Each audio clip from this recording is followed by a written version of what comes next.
Hey everybody, and welcome to this week's episode of Ask Kate with lovely Kate Deering, author of How to Heal Your Metabolism, which we sell on our website. Just a bit of a plug for the book, but it really is an awesome book. So if you haven't got it, you should definitely get it and read it. Definitely. So today we are talking about sleep and how important sleep is to a well-functioning metabolism. And I was just saying to Kate that I think a lot of the problem with the fitness industry is it's get up, go, go, go. You should never miss training. And I remember when I, used to train 7 days a week, I would set my alarm for like 4 a.m. because I had to get up early to try and get my training session in to try and get to work.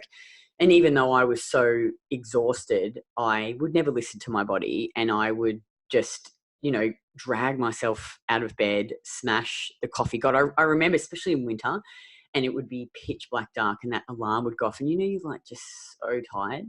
But in the back of my head, I would berate myself and I'd be, Kitty, you've got to get up. You have to get up. You have to go and train. If you don't train, you're going to get fat. So I'd drag myself out of bed, drink my black coffee. That's all I'd have before I'd go to training. And then I would train fasted and then eat fuck all carbs for the rest of the day. And the other thing was that I never actually got a solid sleep. So I would go to bed and probably wake up 1 to 2 times during the night to go to the bathroom. So I never actually slept through solidly. So I was just constantly in this state of just feeling exhausted. And, I guess I never really realized how important sleep is to a well-functioning metabolism. So I was just constantly, I guess, stripping away at my foundation. What was it like for you? Were you back in the day? It's interesting. Yeah. I mean, I think because in your 20s and even in your 30s, you just, for some reason, you don't take sleep into consideration, or you just think you'll catch up on the weekends. I mean, you drive and you go hard. And I intertwined some partying into all that, where I didn't sleep for days, but would sleep, for whatever. And it wasn't, I never was waking up in the night, probably not until my late 30s prior to all this. But yeah, I did the whole get up early, didn't want to wake up, but would train because I was so mentally programmed that if I didn't train, I was going to get fat like that day. And 6 hours, 7 hours, maybe. I think the average person gets about 7 today, which is about an hour and a half less than it was 10, 20 years ago. I mean, we're definitely sleeping a lot less in today's world, which makes sense from the high level of stimulation we get 24/7. But yeah, I mean, there was a lot of exhaustion. I used to drink a lot of energy drinks. I don't know if you did that. I mean, not just coffee, but we had energy drinks with ephedrine in it. That was legal until people started having heart attacks, and then they took it out. But it was a lot of caffeine, a lot of energy drinks all through the day. Then I'd have energy pills. Were those like Red Bulls? I drank those quite a bit. There was what is that one that you drink in the little bottle? I mean, it was horrible. Everything was horrible, right? But it was a lot of that, and if I didn't do it, I was just dying of exhausted, and that should have been a sign. And I think that so the majority of the women that we get in our program are in their late 30s, majority 40s, and then 50s. So, and I've really noticed it too. I'm 39 in January, and like I finally, and it's taken me a long time, realized that it's better off for me to sleep an extra hour than to cut myself short and try and go and train or get up and work. And I don't know if you know who Stan Efferdine is, Kate, but he's just this like bodybuilder that he's like the world's strongest. He's like a bodybuilder, a power lifter, and he actually does a sort of version of Ray, like he follows Ray's work. It's called the vertical diet. I really like him. He's awesome. And he's got this, and I don't know if these are the exact words, but he's like, I remembered reading something on his Instagram page, and he's like getting up and at 4 a.m. to go and do cardio instead of sleeping. He's like jumping over the $100 bills to get the nickel because he's American.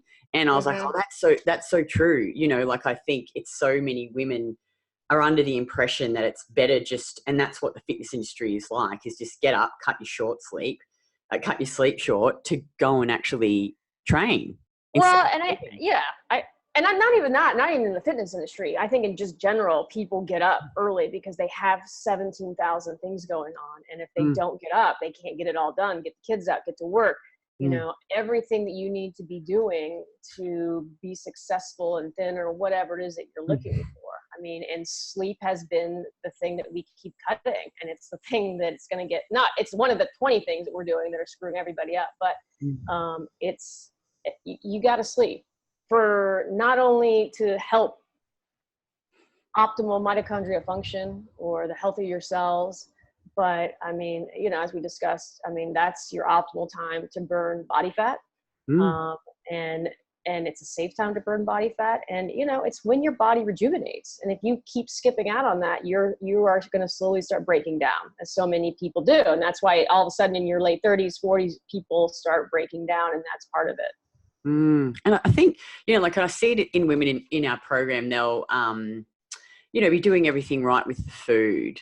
And they're like, I'm feeling really tired, or something else is going on. And I'm like, well, how's your sleep? Oh, you know, I've got a young child that's waking me up every night, basically. So they're never ever getting that good sleep. And, you know, I think sometimes you just have to realize that there's going to be times in your life when there's other things that are more important. Like, you've got to look after your kid, you know, like if it's a young baby and it's waking up, you've got to feed it. You can't expect your body to perform like an athlete in the gym if you're not getting any sleep.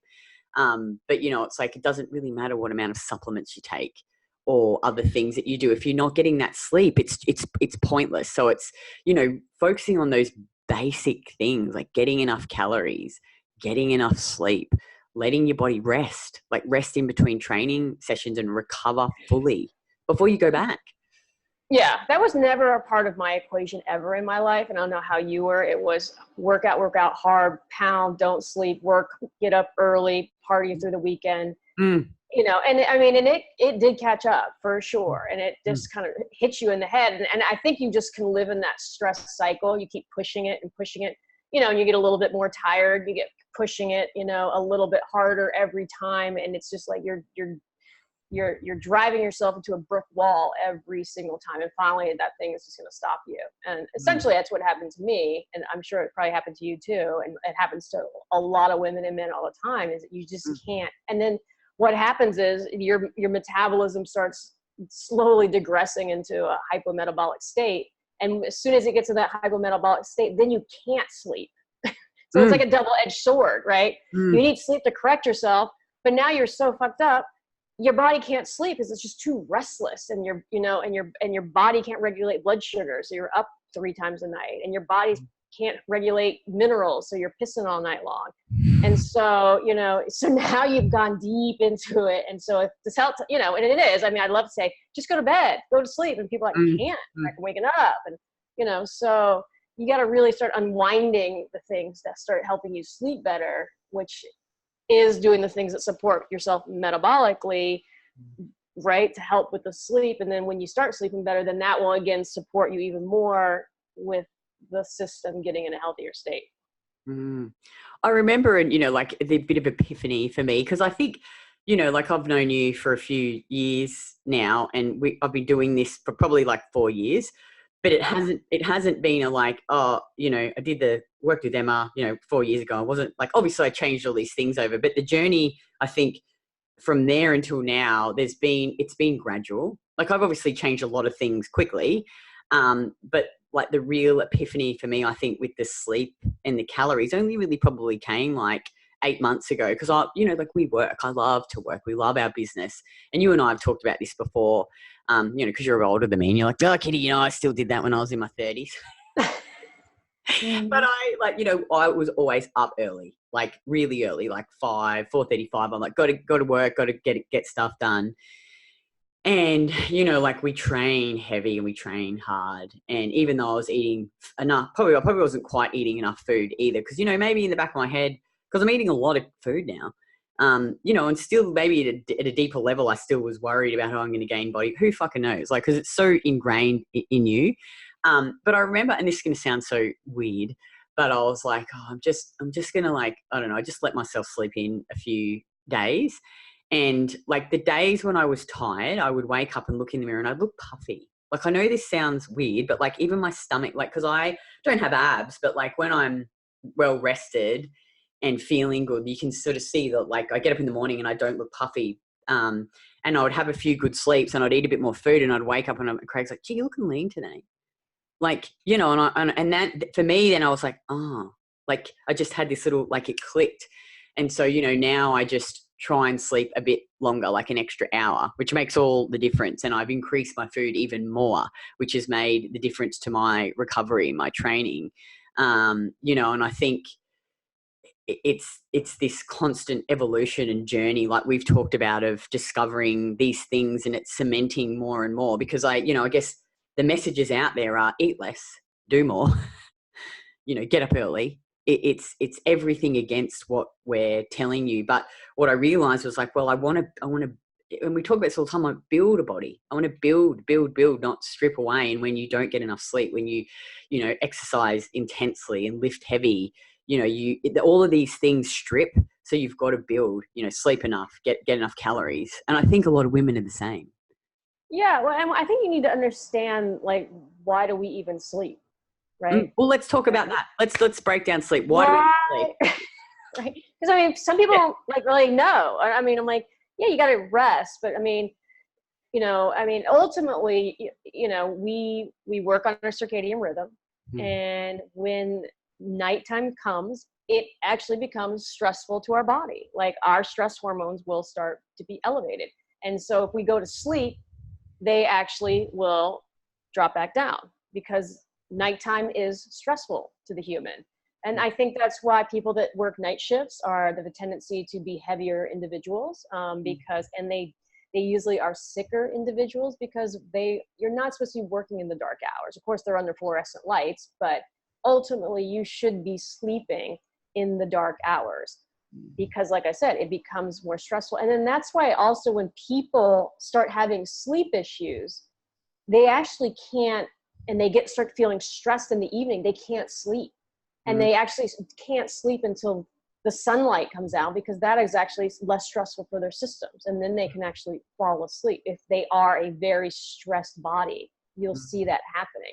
And so you really have to start supporting that system to get them back regulated into a cycle that they can actually fall asleep as soon as the nighttime comes. And I think a lot of people, you know, like if you start getting into that cycle, you got to start trying to get to bed earlier and earlier, and setting the stage for yourself to get early. And that's more than just the food. I mean, that's setting a stage where you turn off your electronics, you stop engaging in your phone and your computer and even the TV or anything that is stimulating at all to you. Because if you don't, your system's too fragile, and it'll stimulate you to stay up.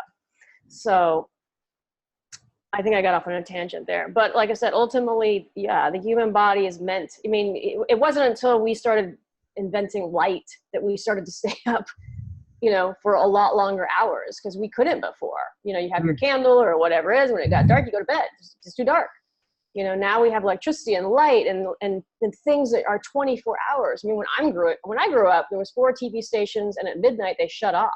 You couldn't be stimulated all the time with electronical things. And now you absolutely can all the time. And it's playing a role into our brain. Our brain is getting too hyperstimulated all the time because we're feeding it. So that's part of the problem with this whole sleep thing that everybody's having.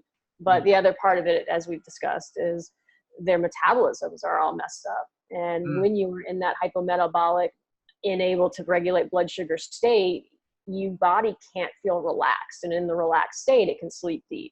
But if you're in that hyper state where your body just can't regulate, and so, you know, your body is waking up 2-3 times a night with cortisol spikes because you can't regulate blood sugar, your liver can't hold enough to regulate you through the night, then you got to work on the nutrition part as well. It's interesting. I was talking to a client at our event on the weekend. She's gorgeous. She's European. Can't remember exactly where she's from. She's a really strong accent, but she's done a lot of hardcore dieting, like just, you know, like even much worse than I've ever done. So her body's fucked, you know, like, and she's actually gained a bit of weight on the program. And I said, look, it's inevitable for you. Like, you're my weight, and, you know, you're not eating 2,500 calories. It's like, you just have to cop this and let your body like normalize and, you know, get better. And it's interesting because her partner was saying, you know, well, I think you're gaining all this weight because you're having some food so close to bedtime. You know, like, you know, we encourage them to have the before bed snack. And, you know, let's talk about that. You know, why is it good to have a snack before bedtime? Yeah, let's talk about that.